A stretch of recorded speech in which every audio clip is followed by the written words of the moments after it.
憑2025夏窗至今10大成功簽約。第一，路易斯·迪亞斯轉會費7500萬歐，利物浦最後悔嘅操作之一。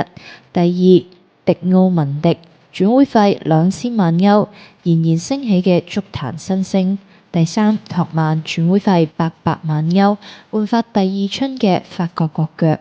第四，摩德力免簽，老而彌堅，技術扶貧米蘭。第五，薩卡轉會費1700萬鎊，跑唔死嘅新特蘭永動機。第六，莊拿芬達免簽，性價比十足嘅德國國腳。第七，蘇比文迪轉會費6000萬鎊，阿仙奴中場關鍵先生。第八，曹安加西亞轉會費2500萬歐，填補巴塞後防漏洞。第九，拉舒福特租借成功點在於曼聯擺脫咗更衣室嘅毒瘤。第十，佳夫轉會費3500萬鎊，成為紐卡素嘅定海神針。